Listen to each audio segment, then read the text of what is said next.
This episode is brought to you by Indeed. Stop waiting around for the perfect candidate. Instead, use Indeed sponsored jobs to find the right people with the right skills fast. It's a simple way to make sure your listing is the first candidates see. According to Indeed data, sponsored jobs have 4 times more applicants than non-sponsored jobs. So go build your dream team today with Indeed. Get a $75 sponsored job credit at Indeed.com/podcast. Terms and conditions apply. AI is incredible. It can teach you how to fry an egg and even write a poem, pirate style. Yarr! But it knows nothing about your work. Slackbot is different. It doesn't just know the facts. It knows your schedule. It can turn a brainstorm into a brief. And it doesn't need to be taught. Because Slackbot isn't just another AI. It's AI that knows your work as well as you do. Visit slack.com/meet Slackbot to learn more.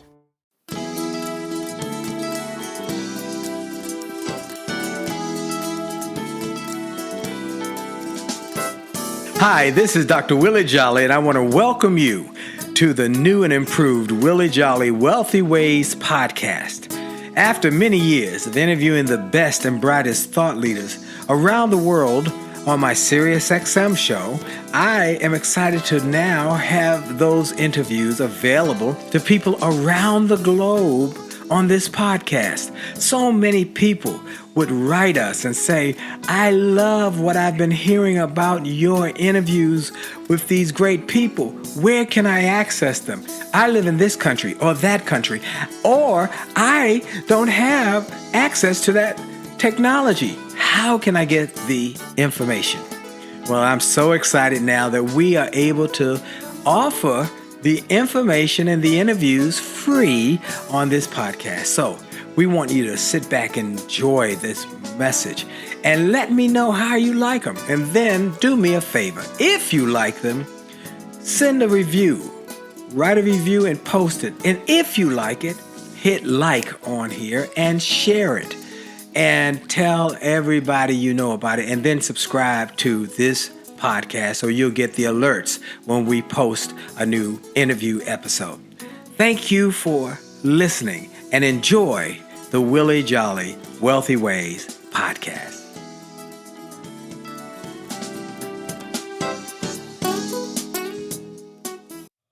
Named one of the outstanding 5 speakers in the world. Inducted into the Speaker Hall of Fame. Award-winning singer. Best-selling author. And now, here's Willie Jolley. Well, it's a great day. This is Dr. Willie Jolley, and I am excited about today's show. Look, if you want to know about ambition and how to be unapologetically ambitious and how you can go from the bottom to the top, how you can create a legacy, and how you can run a company and make it a massive success, then you want to listen to today's show because I've got a barn burner for you. Well, you know, I have only just a minute, only 60 seconds in it. It's forced upon us. We can't refuse it. We didn't seek it. We didn't choose it, but it's up to us to use it. We must suffer if we lose it, give account if we abuse it. Oh, it's just a tiny little minute, but our eternities are wrapped up in it. I'm grateful for this minute, this moment, this opportunity to have you on my lifeline, this show, whether you're listening on radio, whether you're listening on podcasts, however you are getting this, whether you're viewing the new video version of it, or whatever way you get it, we are grateful because we want to help you do more, be more, and achieve more. And we are grateful for your making time in your schedule. We thank you for that. You know, I start off with that minute, God's Minute from Dr. Benjamin Mays, who was Martin Luther King Jr.'s mentor, who also mentored me, even though I never met him personally and life, but I was mentored by him, by his books, his audios. I learned from him. I studied him. I gleaned from him and I grew. Now I am grateful for that minute, and I'm grateful for that God's Minute because, you know, I start every show, folks, with that God's Minute. Then I take a moment to give God some glory, to thank him for life and strength and health. I'm grateful for being here. You know, I'm grateful for friends and family and just the things that money can't buy. And so as much as we talk about wealth and health and wisdom, we want you to understand that there are some things you just got to be grateful for. So be grateful for every day above ground. And today I'm grateful, and I'm grateful this show is number one. I'm grateful for the people who come. I'm grateful for all of you, but I'm grateful most importantly for life. God's gift to us is life.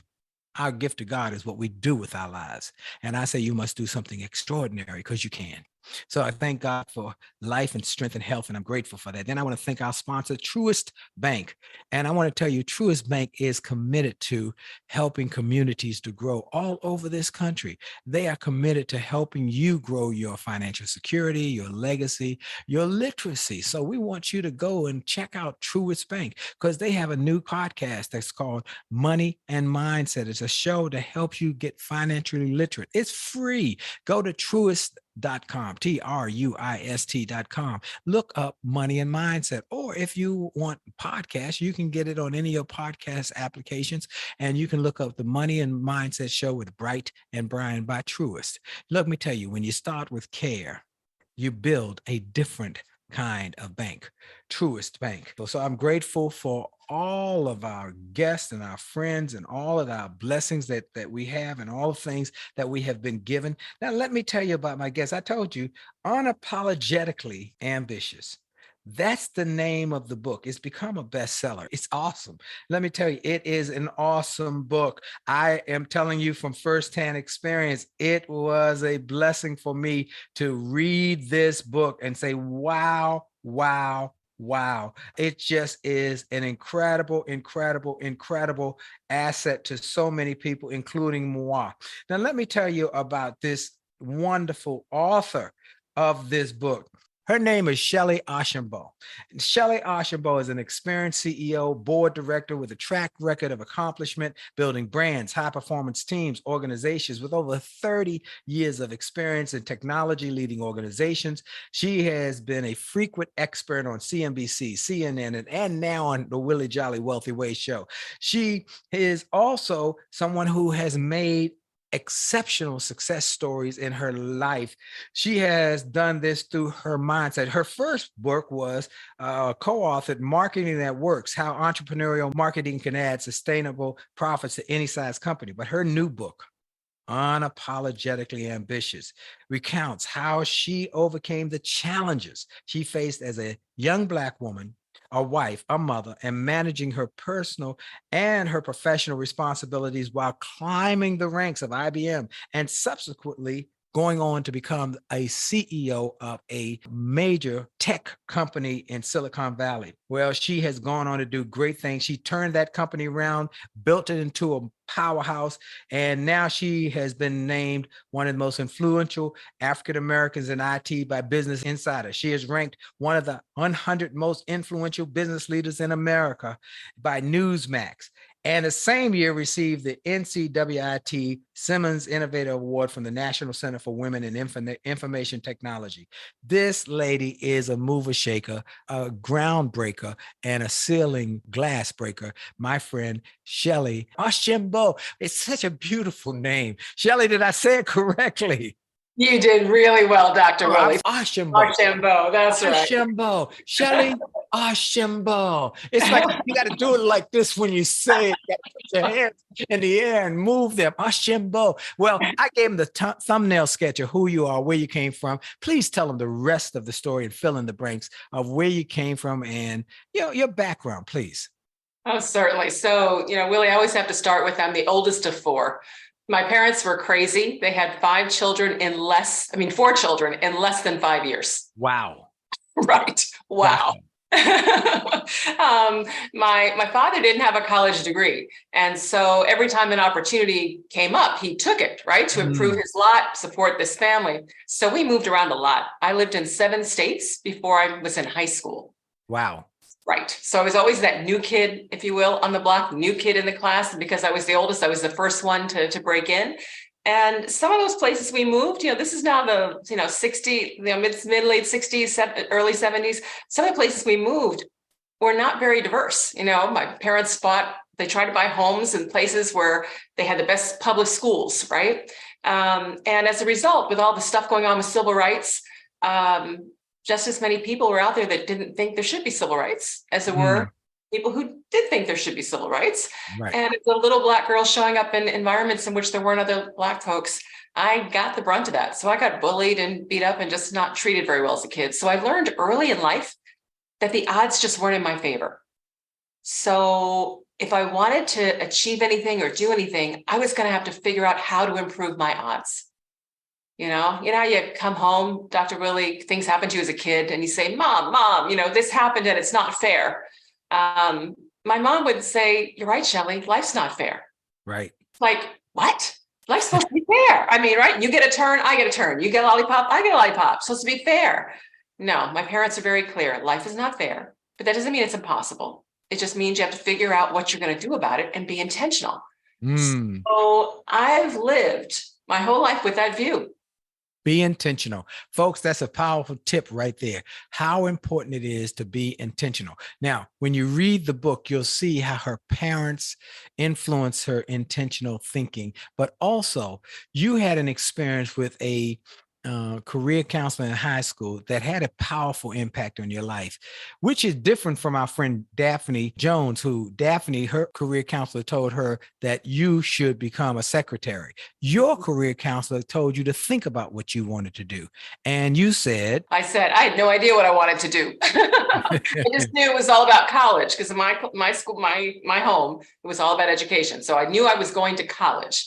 But I didn't know what I wanted to do. I just wanted to be able to keep the thermostat at 72 degrees, right? I wanted to be able to eat out at restaurants. That was so funny. She said, I just wanted to be warm because her mama just said, look, we counting the pennies and we put a sweater on. And she just said, all I want to do is get a job where I'm warm. But there was one more thing that I pulled out of, I gleaned out of it, and I want to run something. I want to run something. I want to be running some enterprise. Now, she didn't have the wherewithal at that point to know all the details, but she knew, I want to run something. Wow. Exactly. Because my guidance counselor told me that, clubs, the school clubs, the French Club, American Field Service, National Honor Society, clubs are like business. You pull people together and get things done. And that's why I said, I love clubs, so I'll go into business, and I like running these clubs, so I'll go run a business. But you're right. Did I know what that meant, Dr. Will? I have no idea what that actually meant. But now at least I had a goal. And so I spent my career going after that goal. Wow. Well, you went after the goal, and you detail the lessons you learned. You detail the projections you made and the decisions you made and how you made them. One of the things you say early on in the book is how important it is to plan, and how important it is to kind of chart a path and follow the path. And so you talk about that. And what I want to say about this, we have a lot of folks on who are entrepreneurs. You really do talk about the living in the process or getting in the flow of the corporate stream, and how people go up the corporate ladder sometimes without a plan or a mentor, and they struggle. What you did was to detail how to effectively go up that corporate ladder, and not only go up it, but to scale it and to win as you go up. So you go to the counselor. She gives you that information. She gives you that direction. You go to college. Which college did you go to again? I went to Wharton at the University. That's right. Oh, that's right. Because you said another thinking, intentionality. She said, once I figured out, and you can confirm if I'm right. Once I figured out I wanted to run something, I had the choice of going to a college, a regular college, and then going to Wharton or business school later. But there was, she was wise enough to look and say, Wharton also had, for some, an opportunity to go to the undergrads. I never knew that. All these years, I never knew Wharton had an undergrad program. I thought they were only the business school. So you said, I can do all of it, boom, in what, 4 or 5 years or something like that? 4 years instead of having to spend an extra 2 years getting my MBA. That's right. Wow. So she did. Now, your dad worked with IBM. Is that correct? He did. He started out fixing typewriters at IBM. Wow. And so she was able to intern in the summers while she was at college at IBM. And as a result of that, got into the process of understanding the corporate life and the corporate structure. Is that correct? Yes, that's right. That's right. And so you then started up the ladder. Now there were challenges. There were a lot of challenges. Tell us some of the challenges and how you overcame them. In fact, before we get there, I want to take one more second to tell people how profoundly impactful it is, because I want her to have time to go through these points. But I want you to understand what she helps you to do in this book. Capitalize on the power of planning, because planning is so incredibly important. And I want us to dig into that in the next segment a little more, and how to plan and why people should plan, and then develop financial literacy. Now, this is what we really got to dig into. And then build your network, which we all talk about often here, and then dismantle the imposter syndrome. You talk about that quite a bit in the book. This is a fantastic book by Shellye Archambeau, and it's called Unapologetically Ambitious. You're going to want to get copies of this for your family and your friends and your team. So we'll be right back. This is Dr. Willie Jolley on the Willie Jolley Wealthy Ways Show. And for sure, your best is yet to come. We'll be right back.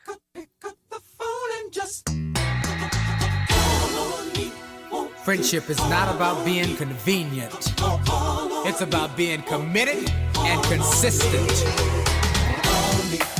You can call on me when you need me. Call me. You can call on me. Call me. You can call on me. Pick up the phone. You can call me.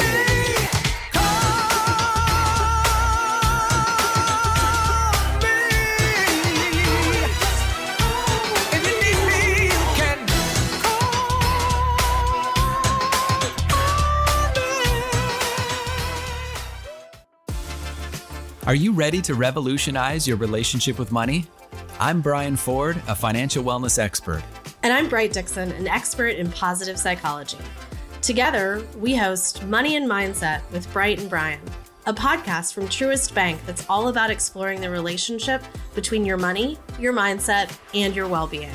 Find us wherever you listen to podcasts, or truist.com/money and mindset podcast. Hi, this is Dr. Willie Jolley, and I have a question for you. Have you ever wondered why some people can make $1 million, lose it, make a second million, lose that, then make a third million, while other people can't even make ends meet? Well, the reason is that those people know the recipe for success.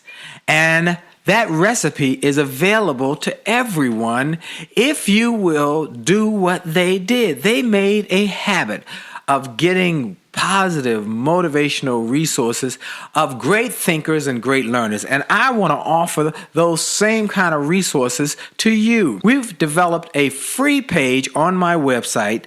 It's wjspeaks.com/gift. wjspeaks.com/gift. On that site, we've got resources, books, audios that help you to grow, and they're free. So go to wjspeaks.com/gift, wjspeaks.com/gift, and get some of those resources, and then share that page with your friends and your family members. We want to impact and inspire millions of people. And remember, if you enjoy this message on this podcast, like it, share it, and post a review about it, and make a difference in the lives of others by letting them know about it. Have a great day. This is Dr. Willie Jolley. A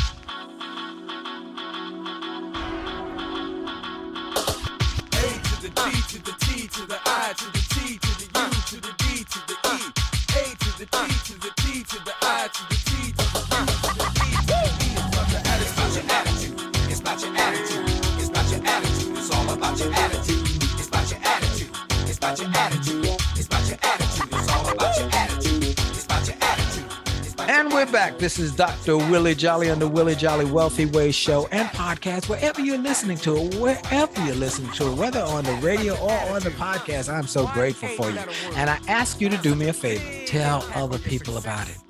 Tell your friends, your family members, your coworkers, your peers. Tell people you should be listening to the Willie Jolley Wealthy Ways show, because he really does focus on helping you grow your wealth, helping you grow your long-term generational wealth, not just this, leave them a few dollars in the bank. Well, or some people leave no will but a bill. We don't want that. We want you to leave them some real generational wealth. So how do you do it? That's why I bring these guests on. I go and find the best and the brightest all over the world to bring on to you. So tell your friends about it. Tell your coworkers about it. Tell your family members about it. And y'all make it a point to go to the podcast and subscribe so you'll get alerts when we have a new one dropping. Also, I'm encouraging everybody to go to winwithwillie.com.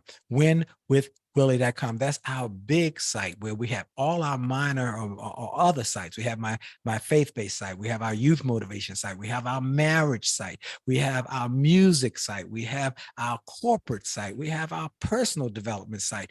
We have something for everybody on that site. So go to winwithwillie.com, winwithwillie.com. And then I also want to give a shout out to High Point University, where I've recently been named an artist in residence, the personal development expert for the artist in residence program. I joined Steve Wozniak from Apple and John Maxwell and the founder of Netflix and others who are personal development experts, as well as artists in residence. So join me there at High Point University and come check out the campus. It's a beautiful campus where my friend, Dr. Nido Cobain, is the president and one of the most effective and powerful presidents in America. So High Point University in High Point, North Carolina. Well, my guest today is Shellye Archambeau. She is one of the most powerful corporate executives in America, African-American woman who raised another standard of excellence for corporate leadership. And she has been lauded. She has a new book called Unapologetically Ambitious. Unapologetically Ambitious. And I'm telling you, it is awesome. So, Shellye, welcome to the show again. And let me tell you one more thing about this book, folks. It's not just a business book. It's a love story. It's a love story. It really is. But let's talk a little bit about the things that you talk about, capitalizing on the power of planning. You are big on planning. Talk about planning. Well, first, why should people do it? And then how should they do it? Right. So first of all, I find planning to be extremely important because it helps you improve your odds of, frankly, getting what you want or making happen what you want happen. So I think about planning as like the biggest tool you have to be able to propel yourself forward. And the way I do it is I look and say, all right, what is it I want to achieve, to create, or to impact, right? What is it? So that's kind of your goal. So I wanted to be a CEO. We talked about that in the last segment, right? I wanted to be a CEO. Well, do I know how I become a CEO? The answer is no. So the questions I ask myself is, what is it I want to do? I want to be a CEO. What has to be true for me to be a CEO? I typically don't know what has to be true, which means I have to go do my homework, Dr. Willie, right? I have to go do the research. So who are the CEOs? What were their backgrounds? What kind of education? What kind of experiences? What are their lives like? All those kinds of things. And I did the work. And in doing the work, it's like, okay, this is back in the early 80s. I didn't see CEOs that looked like me. There weren't female CEOs. I didn't see Black CEOs or any kind of color, right? In terms of CEOs. Right. And I'm like, all right, that means that I know the odds are not in my favor. So I need to have the best credential I can possibly have, right? Which is why I went to Wharton. And then I've got to make sure that I have the skills they want. So I wanted to join IBM. Every CEO at IBM started out in sales. Wow. So I didn't know why that was important, but I figured that had to be the start of the path to power. So I said, all right, I need to start IBM in sales, which was frankly not obvious. I mean, everybody coming out of Wharton, they don't go be salespeople of computers, right? They go be investment bankers and all kinds of things. People thought I was crazy. Right. But I didn't know why it was important, but I figured it was. And I'll tell you what, side note on that, I, to this day, use more skills that I learned in sales than any other role I've had. Wow. Wow. Right? I think everybody should take a stint in sales because you learn that a no doesn't mean no. It just means not now or something's not right. Right. Which means you can figure out how to make it right. Mm. Right? You learn how to read the room. You learn how to negotiate win-win, right? Environments. You learn how to leverage and use other resources to help make happen what you need happen. I mean, all of these things are skills that you use forever in all aspects of your life. So for me, planning is just doing the work. What do you want? What has to be true for you to have it? And then how do you make it true becomes your plan. And then once you have your plan, here's the key. A lot of people set goals, and some people take the time to try to figure out a plan. But what I find, Dr. Willie, is very few people make decisions every day consistent with their plan. Wow. And that's where the power is. That's how you improve your odds, right? Can I tell a quick example of what I mean by that? Absolutely, please. Okay, so making decisions every day, and this will tie into some of the financial flexibility, because I know we have people at all stages, right? Well, I knew that I wanted to be CEO. I knew that I wanted to get married early if I could, and I knew I wanted to have kids, right? If I could.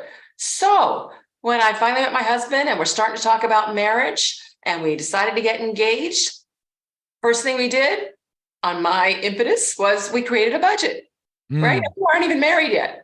But it's like, listen, we need good childcare, because how am I going to be successful if I want kids and I want a career? So we created a budget where the first line item of the budget was childcare. Wow. First line item. No children here yet. No Not even children. married yet. Not married, no children. Not married, right? But listen, I knew that was critical. So childcare. And then everything else came after it. And what did that mean? When we got married, right? First of all, we had money saved up in terms of ready to help us, but we got a nanny. I had no business having a nanny. I'm in my 20s. Who has nannies? But we lived way out. We bought used cars. Usually when you graduate from college, you get the first shiny new car, you get a great apartment, right? And what happens is all of your expenses are fixed. And then you go get married, have kids. It's like, you don't have any money to give you the support that you need. So that's what I mean when I say make decisions. I was making decisions way ahead of when I needed them. But what that does is it allows you to get lucky. When the baby comes, you have resources to be able to provide the care you need. Wow. You know, that is such a different way of thinking. I mean, it really is. I don't know. Now your mama was just a superstar. I mean, you tell very clearly about your mother and your grandmother, but where did you get that kind of thinking to think so way out? Okay. So to forecast so far out, where did that come from? How did you develop that? Yeah, where it came from was, I'll tell you, really came from my mother. So, in my family, I told you I was the oldest. Yes. And we didn't have a lot of resources. And so Your mom was a homemaker. Mom was right. Mom would stay at home. Dad worked. And we all had chores, right? And one day I am doing the dishes. It's my turn to do the dishes, right? I'm doing the dishes. I'm washing everything up. And I start washing this pie plate. Now you have to understand, my mother worked so hard. She made all of our clothes. All right. We didn't eat out. So all home food was home cooked. We had a dessert. I'm cleaning this pie plate. We had a dessert every night. And then she got us to our appointments. She was in the PTA. I rarely saw my mother sleep. All right. She's the last one to bed and the first one awake. And I'm washing this pie plate and I'm remembering, mom cut the pie for dessert and then we all reached in, right? All 6 of us, right? Reach in and try to grab the biggest piece. What does that mean? My mother got the smallest piece. Washing this pie plate. And I'm going, you know what? I'm like 14 years old or something. I'm like, I am not willing to work as hard as my mother works, make the pie, and then get the smallest piece, right? I'm like, this is ridiculous. So I went to my mom and I finished the kitchen. I said, Mom, I've decided I am not having kids. And she said, what? What do you mean? I said, I am not willing to work as hard as you work, make the dinner, make the dessert, and then get the smallest piece. I said, what is this all about, right? And she said, Shelley, sit down. She said, I don't care about that pie. She said, I have everything that I care about. The key in life is to decide what you care about. Wow. Put your focus and priority on that and let go of the rest. Wow. Now, Willie, wait, listen, fast forward a few years, my mom bought a horse. And I just told you we didn't have money. I just told you she made all of our clothes because it's cheaper to buy fabric than buy clothes. She did all. Why was she doing that? The whole time she was married, she was squirreling away little bits of money, because her dream was to have a horse. So what I learned through example was the power of planning. She'd been planning that since probably before we were born, right? Wow. Squirrel away a little money, squirrel away money. That's why she worked so hard. That's why she made all of her dinners. That's why we didn't eat out, because she was saving money for college and for her horse. Wow. Wow. What a great example of planning and being willing to have the discipline.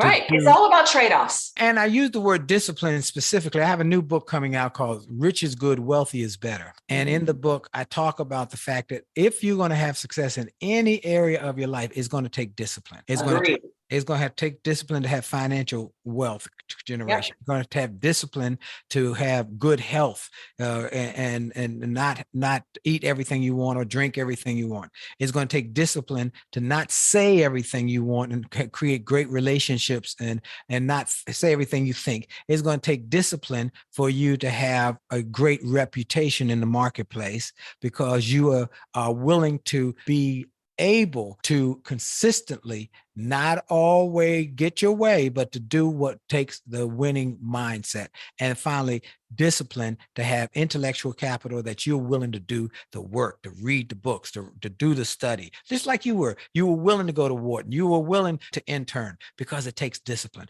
Well, you were able to discipline and you were able to change your life and you were able to also meet your husband. Now, folks, y'all got to hear this story. You got to hear this story. And I already have shared it with my son about how you choose a great mate. This is good. This is Dr. Willie Jolley on the Willie Jolley Wealthy Way Show. We'll be right back.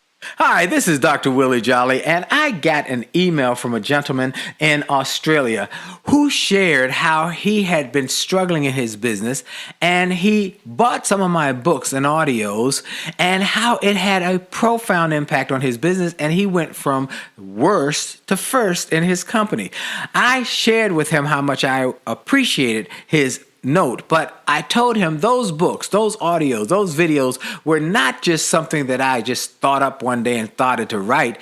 They were born out of my experiences, out of the challenges of overcoming the problems and the difficulties and how I was able to do it. And I shared with him that others have sent similar messages and that these resources work. I want to encourage you and invite you to go to my store. Go to wjspeaks.com/shop. wjspeaks.com/shop. Get some of the books. It only takes a minute to change your life. Or a setback is a setup for a comeback. Or turn setbacks into greenbacks. Or chicken soup for the soul. Or an attitude of excellence. Or the book I wrote with my wife after 34 years of being married and not having an argument in over 30 years. We wrote a book called Make Love, Make Money, Make It Last. And now it is saving marriages all over the globe.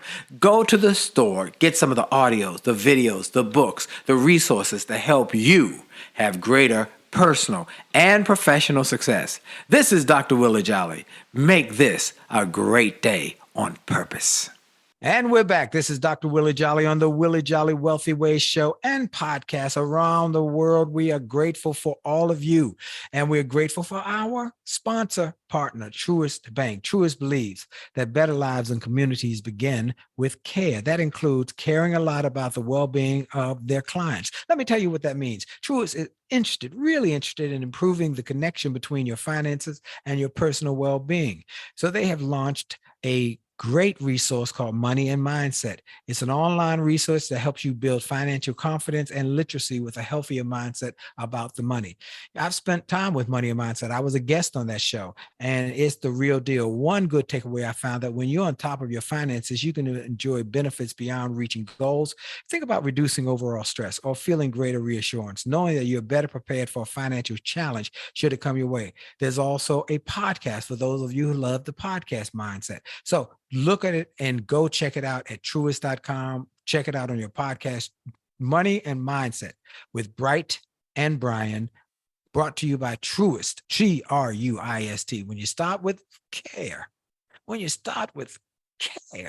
you build a different kind of bank. Truist. My special guest is Shellye Archambeau. She is the author of the book Unapologetically Ambitious. And let me tell you, all of y'all should go get not a copy, not a couple copies, a lot of copies. And you want to get them for your cousins, your aunts, your uncles, and you want to get them for people who also not just want to hear a great business strategy about planning and overcoming challenges and winning, but about a love story. I got to start with that. Let's start with that, Shellye, the love story. What a powerful love story. Folks, this is a love story that is not traditional. It's really not traditional. So why don't you, I don't want to take the grandeur from this, Shellye. I'm going to let you explain how, as an intern, this gentleman came up to you and started talking to you, developed. Please tell this story. Okay, I'll be happy to tell the story. So, first of all, I talked about setting goals, right? And I said, I wanted to be a CEO. I wanted to get married, ideally earlier versus later, because I wanted to have kids. So I actually took the time to think about what is it I wanted in a life partner, because I wanted a long-term marriage. Yes. And so I had this little list of the things that I thought I needed and I wanted in a life partner. All right. So with that as the backdrop, I'm working as an intern, as you said, they have a event, kind of a boathouse party, they call it, at one of the crew houses where somebody's celebrating something. There's a DJ and the whole bit. So I went and I'm meeting this guy and we're doing a lot of dancing. And afterwards he asked me out to go to the follow-on party at this club, which we go do, but nobody else shows up. Anyway, long story short, he drops me home and then he tells me he'd love to see me again. He'd like to take me on a date. And I looked at him and said, how old are you? He was 38 years old. And you were? And I was 20. And I said to him, nope, sorry, you're too old for me. Can't do it, right? And he was like, what? What are you talking about? But I said, nope, right, done. Every day I'm in the office, this man that I never saw in the office because he worked in a different area, all of a sudden is walking by my desk, right? Every time, talking me up, chatting me up, the whole bit. And he's good looking and he's funny and he's smart and the whole bit. And he's obviously starting to get to me. And I thought, you know what? I'm just going to get him out of my system. I'll go out once or twice. I'll figure out what's wrong with him and then I'll be done. Right. Well, that never happened. This man gets ready to ask me to marry him. And I could tell we're getting close. My mom's like, Shellye, he's probably going to ask you. And I'm like, oh my goodness. And there was one thing, Willie, that was on my list that I hadn't validated yet and that I had to validate. And so we're sitting in the car after one of our dates and I say to him, we've talked about it. I want kids. And he said, yep, I want kids. I said, my mom was a stay-at-home mom and that was wonderful. And I'm willing to make the trade-offs so that someone could stay home with the kids while the kids are growing up. And he said, well, my mom worked, but she tried to arrange her schedule so she was home. So he said, I'm willing to make that kind of trade-off. And I said, okay, I just don't want to be the one to stay home. Wow. Hold on. Stop there for a second. Stop the present. Okay. I want somebody to stay home. Oh yeah. And with the raised kids. Oh yeah, I'm with that. And but it's not going to be me. And he said, silence.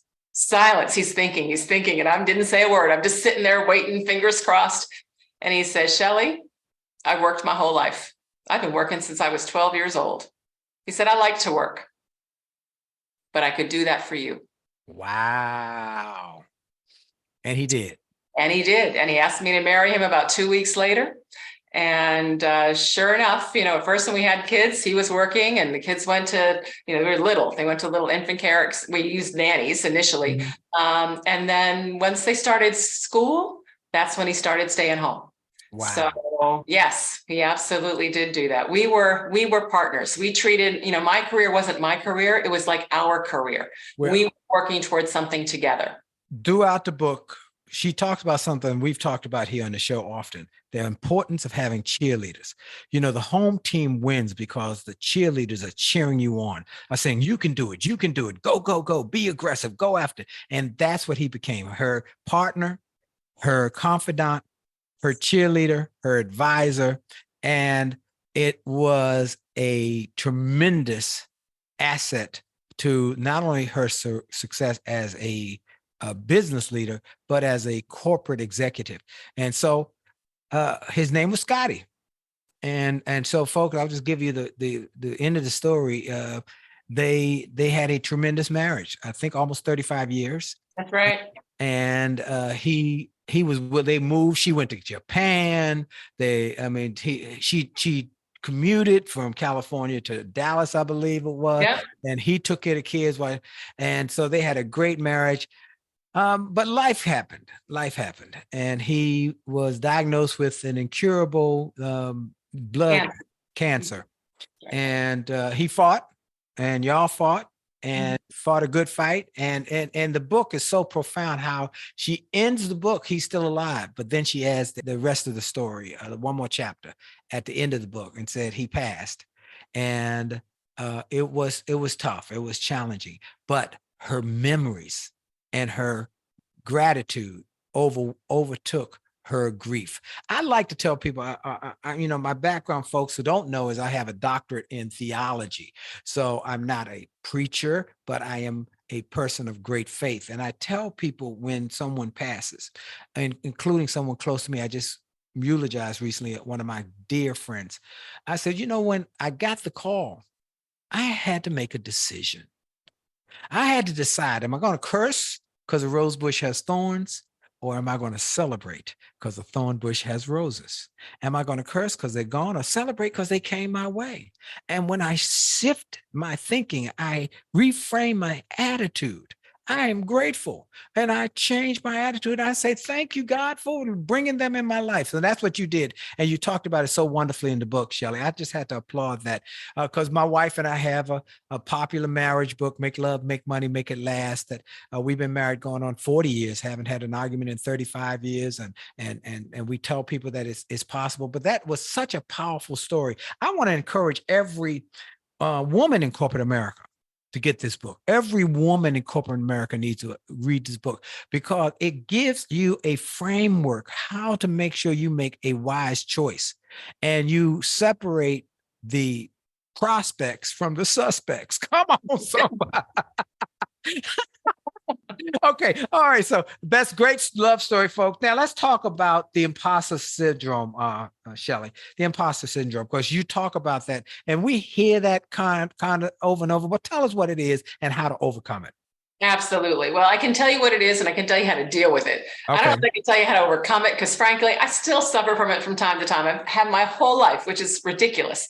But what it is it's that little voice. Whenever you get something new, somebody's invited you to join a new group or asked you to speak or offered you a promotion or a new set of responsibilities, right? Something that's new where you're entering things that you haven't done before.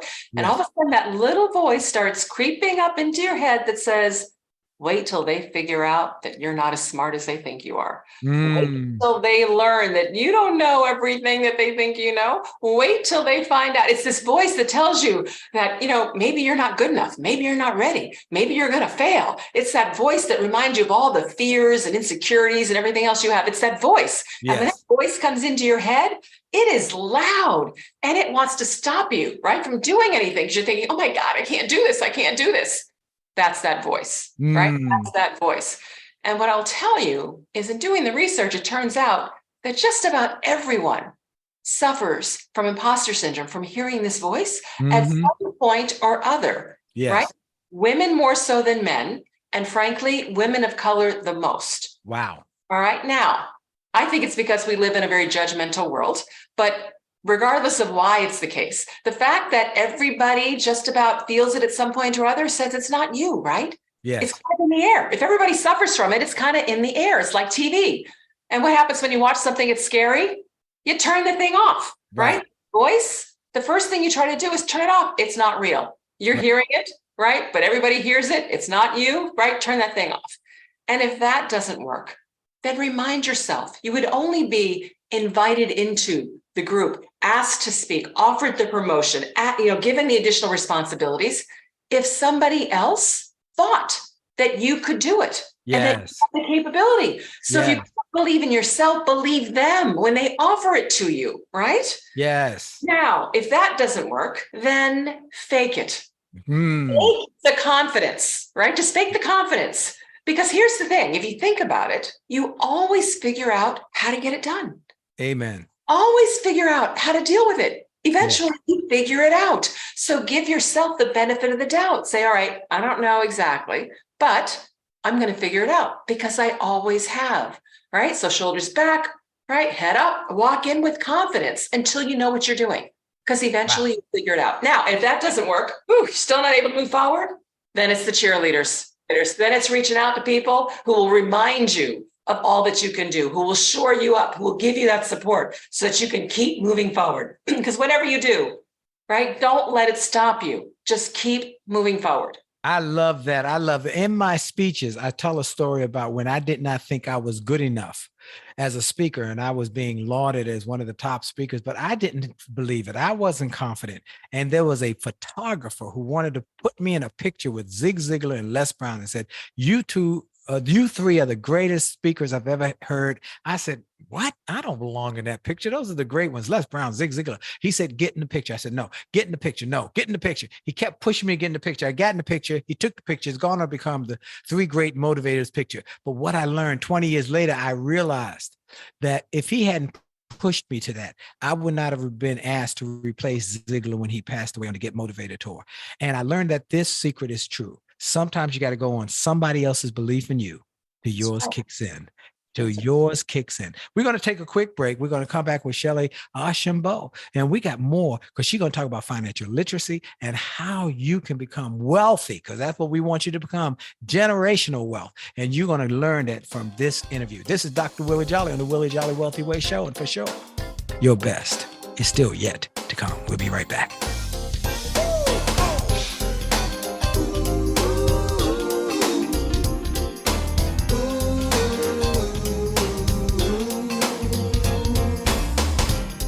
Afraid of flying, I always kept my dreams on the ground. Life had enough ups and downs,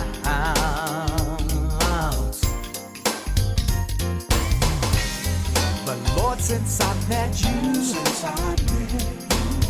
all that's changed in the blink of an eye. Now all my heart wants to do is fly. You put wings on my dreams and overcame my fear of heights. Now how high will I fly? If I dare to... Hi, this is Dr. Willie Jolley, and people often ask, how did I go from a broke, busted nightclub singer to become a best-selling author and to be voted one of the outstanding 5 speakers in the world by the 175,000 members of Toastmasters International? The answer is that I decided to invest and change my thinking, invest in my mindset, and decided to change my inputs, because inputs determine outputs. I heard about a seminar years ago when I was just getting started. I was making about $100 a speech. And I heard this seminar that was creating millionaires, and it cost $10,000, but the guy was getting results. I didn't have that kind of money, but I decided to borrow it, because I learned that there's a price for success, the price of college, the price of going to school, the price of education. And there's a price for success, and then there's a cost for not paying the price, the cost of staying the same. And that cost is greater than the price. It's too expensive. And so I went, and it changed my life. And I came back and quickly made $100,000. I heard a similar story from Dr. Dave Martin, how he went to a success rally, heard a speaker who inspired him. He and his friend said, wow, that's changed my life. The speaker had a package of materials to help build wealth. The package cost $1,500. And that was all the money Dr. Dave had to his name. Dr. Dave's friend asked, do you think this stuff is worth it? Dr. Dave thought for a moment. He said, I don't know. I don't know if it's worth it. But I do know that I'm worth it. I'm worth it. He invested that money in that package and used the materials to grow his thinking. He grew his mindset. He shared how that $1,500 investment has gone on to generate millions in revenues. He's a multimillionaire. And he has homes now in Arizona and Florida. I want to say to you, it's time to invest in you. I want to give you some materials that will help you, grow your mindset, grow your future, grow your finances. Go to wjspeaks.com/billionaire. wjspeaks.com/billionaire to get some materials that will inspire your success and help you find that there's a price for success, but there's a cost for not paying the price. And the cost is always greater than the price. Go to wjspeaks.com/billionaire and get the bag, the box, or any of the materials there and keep growing your wealth. And remember, as a man thinketh, so as he is, and your best is yet to come.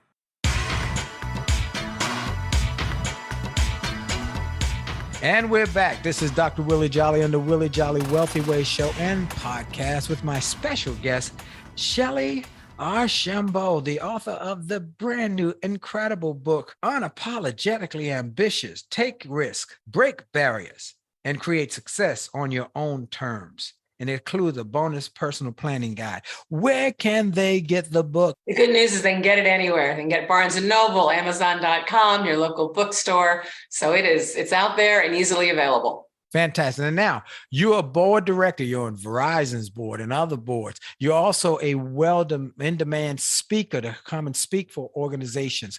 And also you have maybe consulting opportunities. Where can people reach this lady named Shellye Archambeau? Where do they reach her? How do they get in touch and say, we need you to come speak for us? You can find me at www.shellye, SHELLYE.com. Everything. I love that. SHELLYE. That's right. That's smart. You must have been in tech somewhere. You got to. You'd have figured out how to make this easy, okay? Shellye, SHELLYE.com. Y'all go and check her out and you'll see some of her works, some of her resources, some of the things she can help you with because she wants you to be successful. Let's talk about financial literacy and wealth creation. Shellye, let's talk about that a bit because in the corporate sphere, at one point, as you talk about in the book, y'all didn't have much money. You were the only breadwinner. You had these 2 children by this time. Your husband was he retired at that point? Yes, he retired. He retired early, so he could. All right, so he had to retire. He was on fixed income, okay, fixed income, and y'all, as you said, bought old cars. Yeah, lived further out so you could get a better bang for your buck. What are the secrets to creating a wealth mindset and for creating a legacy that can be established so that your children's children can have a benefit from what you've done? Yeah. So the first step is just taking the long view, making sure that your financial plan equals your personal and professional plan. Right? I mean, so if you have these goals for yourself, you have to make sure that the financials line up and match it. A lot of people don't take the time to do that. If I want to become a CEO, if I want to be the ability for my husband to stay home and for me work, well, it means I've got to make sure that as I'm going along, I'm not creating fixed costs that I can't pay for, right? With one salary and all by myself. Right. You have to decide it early, right? So that you have financial flexibility. The other thing is to realize that every time you spend money today, that's money that you're not investing for the future. Wow. So when you go to buy the $120 pair of shoes, just realize that the $120 is not $120. If you took that $120 and actually invested it, right? Yes. In 10 years, that $120, right, is actually significantly more. So would you be willing to spend $350 for that pair of shoes? Right? The way to think about it is, what is the future cost? Wow. Of what it is that I'm spending, and is it worth it versus what it would be worth if I set it aside? So it's taking that long-term view, because building wealth is about, number one, compounding. Yes. All about compounding. The miracle of compound interest. Go ahead. Exactly. So that's number one. And then number two is building the skills and capabilities that are in demand, so that people will not only pay you what you're worth as you're going forward, but will give you opportunities that are involved not just payment, but equity. Yes. Because when you can get the access to equity, right? And that, I mean, shares of stock, whether those are options, restricted shares, whatever, right? That gives you the ability to earn again in another way that again adds wealth in terms of over time. So yes, all of those things. And if you want to create a business, that's definitely a way to earn wealth, as long as you're doing it right? In a way in which you are making sure that you are making a better return, right? On the dollars that you are investing to go forward. But all of these things are about taking the long-term view, not the short-term view. The long-term view, being willing to live below your means, Yes. being willing to put off instant gratification, overcome the temptation, as I write in the book, overcome the temptation of instant gratification. It's like a siren song. I want it now. Well, you know what? I got to put it off. And goes back to what we earlier said, discipline. Okay, Shelley, you're coming to DC to give a speech. You call me, you say, Willie, you call me on my cell phone and say, Willie, I'm coming to DC. I want to get together. I say, sure, D and I will come pick you up and we'll have lunch and we go have lunch. And then we go over to Howard University and we go into a business class, and they are young wannabe corporate execs, CEOs, entrepreneurs.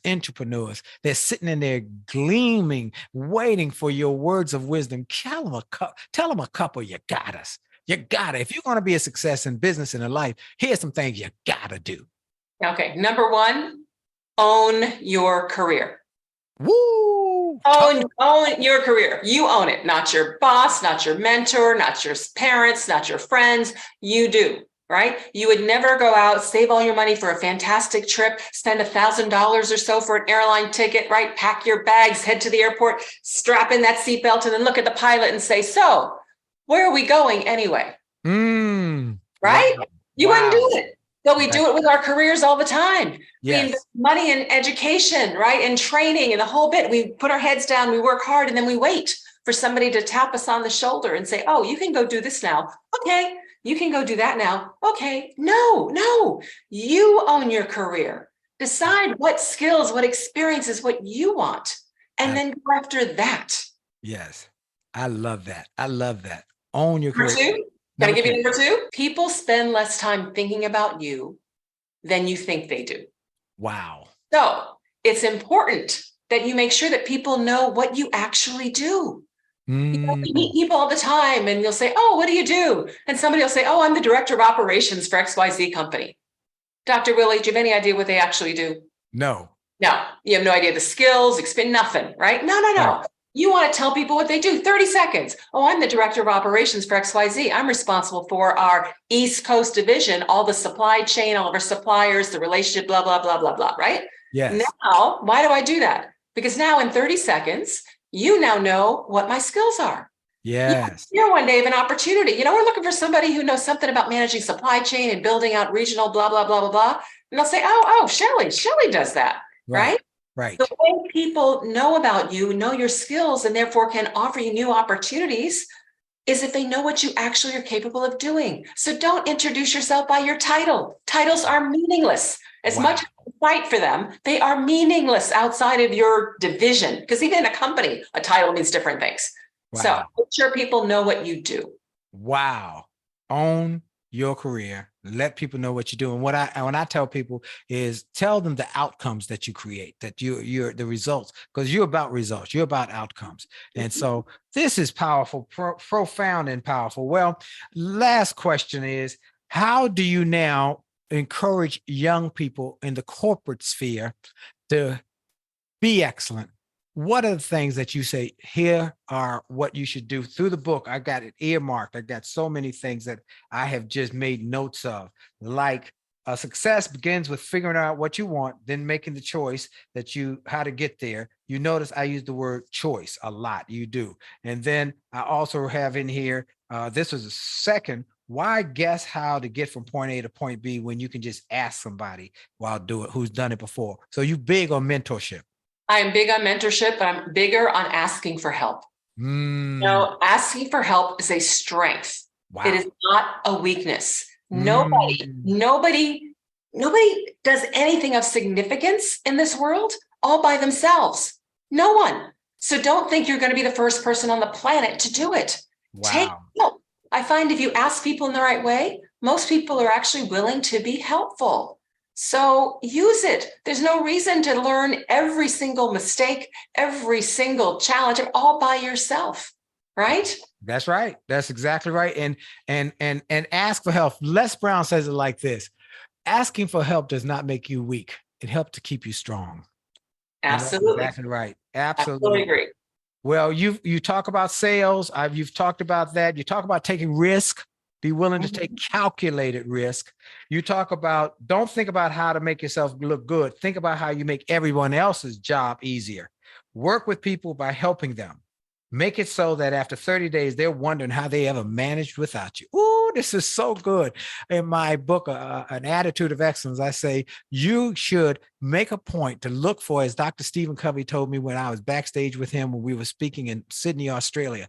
Brother Willie, if you help enough people get the jobs and success that they want, they start to look at you and say, we want you more. We want you more. Am I right about it? Win-win. Absolutely. That's why I believe asking for help and giving help are so, so powerful.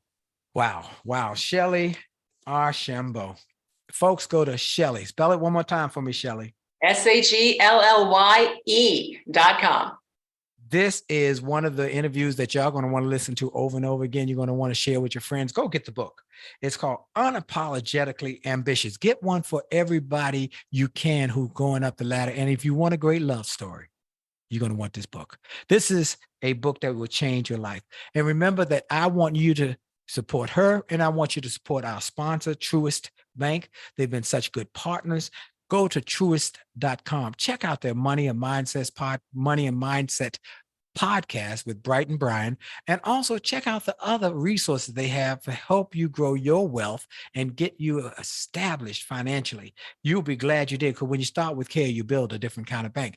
And then I want everybody to go to winwithwillie.com. You'll see my song, We'll Get Through This, that I did when the pandemic was at the highest point. People around the globe have said it changed their lives. You'll hear me sing in that song. You'll see my speech from the Joseph R. Biden Presidential Lifetime Achievement Award, where I talked about you got to lead, you got to feed, you got to seed. You'll see my TED Talk. I want everybody to watch my TED Talk with my wife, Dee, on how to never, ever argue again in marriage. And then you'll get some resources. Go to winwithwillie.com, winwithwillie.com for resources to help you win more. And remember, folks, that your best is still yet to come. So make the most of it. This is Dr. Willie Jolley on the Willie Jolley Wealthy Way Show. Your best is yet to come. And know I love you. And God does too. Have a great day on purpose.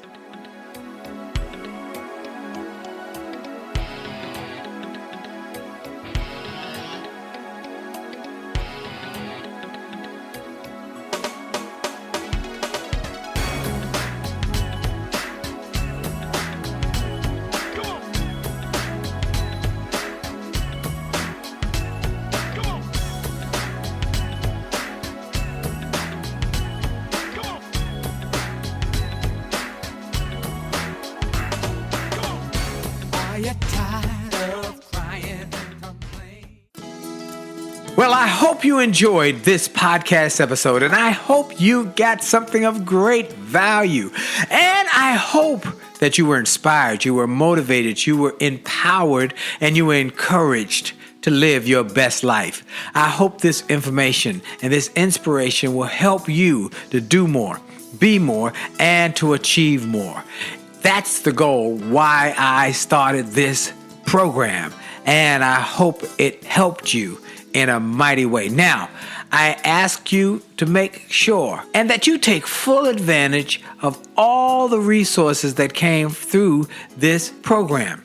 I hope you go to wjspeaks.com/gift and get some of the free resources that we have there for you. I hope you go to wjspeaks.com/shop to get some of the books that we have created, that we've labored over to make sure that they will deliver a powerful message to you. I hope you go to williejolly.com/billionaire, williejolly.com/billionaire, or wjspeaks.com/billionaire to get the box that it will inspire your whole family, or get the bag of books. Make this a great day, a great week, a great month. And remember, it is true that you are blessed and all things are possible for them that believe. So make the most of the belief that you have now in your future. This is Dr. Willie Jolley. Have a great day.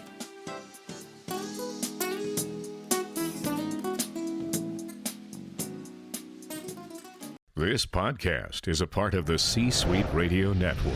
For more top business podcasts, visit c-suiteradio.com.